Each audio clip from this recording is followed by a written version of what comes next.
As the prisoners stepped into the camp, they slowed down almost immediately, not because they were stopped, not because they were threatened, but because something they expected to be there simply wasn't. And as they looked around, searching for guards shouting orders, weapons raised, or any sign of control, they found nothing, and that absence alone was enough to make them stop where they stood. No command followed their arrival, and no one told them what to do next. The prisoners stepped forward from the transport area in a loose line, their movement steady at first as they entered the open yard, but as the space in front of them became clearer and no one approached them, several of them began to slow their pace without fully stopping, adjusting their steps as if expecting an interruption that never came. One man near the front shifted slightly to the side while walking, turning his head as he scanned the edges of the yard, then faced forward again while reducing his speed as the distance between him and the others began to close. Another prisoner moved a few steps ahead, then gradually shortened his stride, lowering his head for a moment before raising it again as he looked toward the empty watchtower in the distance. A third man stepped onto the open ground and adjusted his direction slightly, angling his body toward where a guard would normally stand, then slowed down when he realized no one was there. One prisoner lifted his head and looked toward the fence line, following it with his eyes as he continued walking, then reduced his speed when he saw no movement along it. Another man shifted his position within the group, stepping closer to the prisoner beside him, then slowing down as both of them reached the same point and stopped moving forward at the same pace. A third prisoner continued walking for a few steps longer than the others, then gradually stopped as the space in front of him remained completely open. One man turned his head again, this time toward the buildings, watching the entrances carefully as he walked, then slowed when no one came out. Another prisoner adjusted his posture while moving, straightening his back slightly, then reducing his pace as if preparing for an order that never arrived. A man near the center took one more step forward, then stopped completely, holding his position while the others behind him began to close the gap. One prisoner moved half a step to the side, then stopped as well, keeping his gaze fixed on the same empty point ahead. Another man shifted his weight from one foot to the other while standing, then remained still as the line behind him broke its formation. A third prisoner took a final step forward, then stopped in place without looking back, holding his position as the movement around him faded.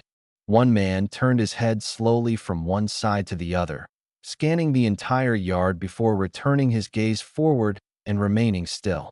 Another prisoner adjusted his stance, placing both feet firmly on the ground, then stopped moving entirely as the rest of the group followed.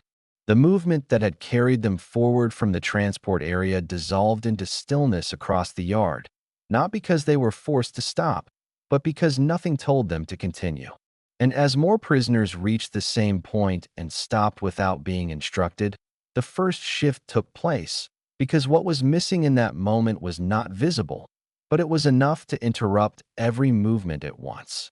As the stillness settled across the yard, several prisoners began to adjust their positions without stepping forward again, shifting their weight and turning slightly as they continued to look around for any sign that would explain what they were supposed to do next.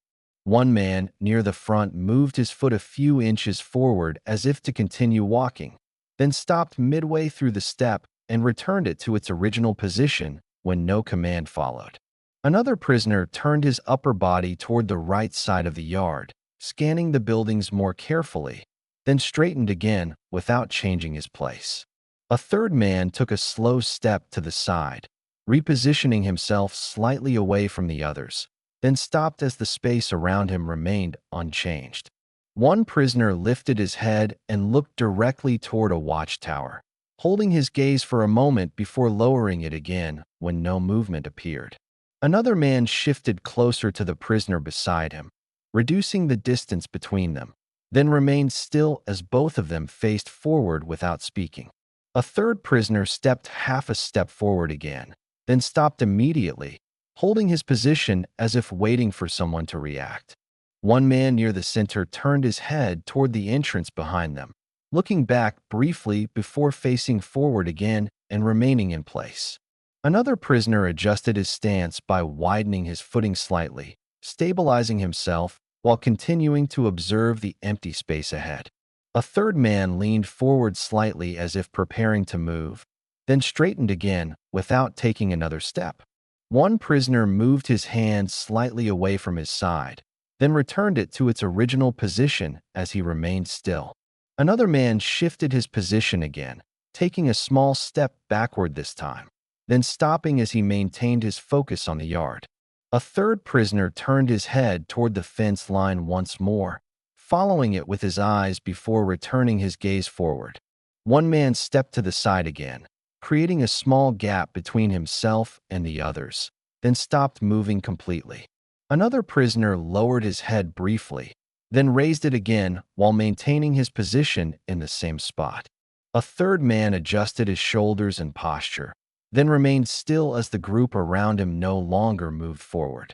The line that had once guided their movement no longer existed, replaced by scattered positions across the yard where each prisoner stood without direction.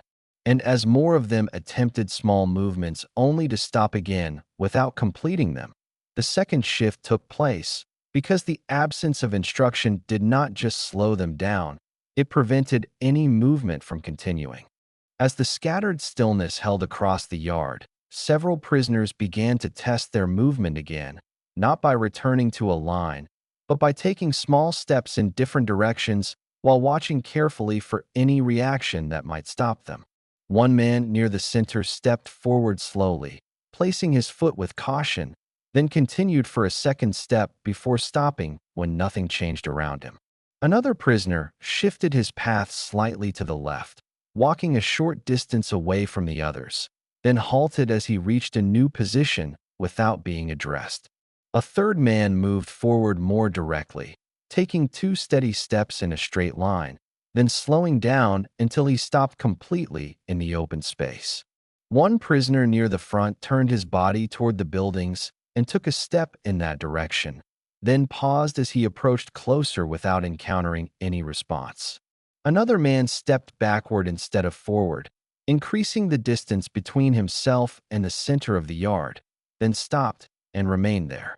A third prisoner crossed a short distance between 2 groups, walking through the gap that had formed, then stopped once he reached the other side. One man moved diagonally across the yard, not following any visible path, then slowed and halted after a few steps as the space around him remained unchanged. Another prisoner approached closer to the fence line, reducing the distance between himself and the boundary, then stopped just before reaching it. A third man walked past the point where others had stopped earlier, continuing a few steps further before halting again in the open. One prisoner turned his head repeatedly between different directions while walking, then stopped as he reached a position where no one else was standing. Another man stepped forward more confidently than before, taking 3 continuous steps, then slowed and stopped as the lack of reaction continued. A third prisoner shifted his direction mid-step, angling his movement toward the center again, then halted after correcting his path. One man near the back moved forward to close a gap, then stopped once he aligned himself with a small group ahead. Another prisoner stepped outward again, increasing the space between himself and the others, then remained still as he looked around. The yard no longer held any form of organized movement, but instead a series of isolated actions that began and ended without connection to one another. And as more prisoners attempted to move beyond their original positions without being stopped, the third shift took place because movement had returned, but it no longer followed any shared direction or purpose. As the scattered movement continued across the yard, several prisoners began to turn their attention directly toward the guards, expecting that the increased distance and unstructured movement would finally trigger a reaction. One man near the center shifted his direction and walked toward a guard positioned at the edge of the yard, reducing the distance step by step before stopping a few meters away. Another prisoner moved along a path parallel to a guard, maintaining a close distance for several steps, then slowed and stopped while watching for any change. A third man approached the boundary of the yard again, taking a longer step than before, then pausing as he reached a point where he expected to be stopped. One prisoner near the front turned his body fully toward a guard and took a step in that direction, then stopped as the guard remained completely still. Another man walked past a guard at a closer distance than earlier, keeping his pace steady, then halted once he had passed without being addressed. A third prisoner stepped forward again toward the center, then turned his head toward two different guards in sequence, checking both sides before stopping. One man moved closer to the fence line while glancing toward the guards, then stopped as he reached a position that would normally be restricted. Another prisoner stepped backward from the center, then turned and walked in a different direction, stopping after a few steps without being interrupted. A third man crossed directly between two guards, moving through the open space between them, then slowed and stopped once he cleared the area. One prisoner turned his head upward briefly, looking toward a watchtower, then lowered his gaze again as no movement followed. Another man stepped forward again, then paused halfway through his movement, holding his position as if expecting a command to stop him. A third prisoner adjusted his stance near a guard, stepping slightly closer than before, then stopping without any reaction from the guard. One man moved across the yard in a straight line, passing through an area where several others had stopped earlier, then halted at a new point. Another prisoner stepped sideways again, increasing the space between himself and a nearby group, then remained still as he looked around. The guards did not move, did not speak, and did not attempt to restore any kind of order, even as the prisoners continued to test the space around them. And as the lack of response remained consistent despite the increasing movement and proximity, the fourth shift took place because the expectation of control had fully broken and nothing replaced it. As the absence of reaction continued without interruption, several prisoners began to change the way they moved across the yard, not by stopping, but by extending their actions further than before and testing the space with more direct movement. One man near the edge stepped closer to the fence line than anyone had before, placing his foot near the boundary, then pausing briefly before taking another step in the same direction. Another prisoner shifted his path completely, walking across the yard at a wider angle instead of following any visible line, then slowing down as he reached open space. A third man moved toward one of the buildings, taking steady steps until he reached its edge, then stopping and turning slightly, as if checking whether he would be stopped. One prisoner near the center increased his pace for several steps, closing the distance between himself and another group, then stopped once he reached them without continuing further. Another man stepped past a point where several others had stopped earlier, moving further into the open area before halting and holding his position. A third prisoner crossed through the middle of the yard, walking between two scattered groups, then stopping in a position that had not been occupied before. One man approached a guard more directly than before, reducing the distance step by step until he stood close enough to be clearly observed, then stopped without any reaction. Another prisoner turned away from the boundary and walked back toward the center, retracing part of his path, then slowing as he rejoined the others. A third man walked further than anyone else had gone, taking several uninterrupted steps before stopping in a distant position and remaining there. One prisoner stepped forward again after stopping, continuing for a short distance before halting once more, maintaining the same pattern of movement. Another man shifted his direction slightly while walking, adjusting his path mid-step, then stopping after reaching a new position. A third prisoner moved closer to another group, reducing the distance between them, then stopping as the spacing became tighter. One man near the back advanced forward steadily, closing a gap that had remained open, then stopping once the space was filled.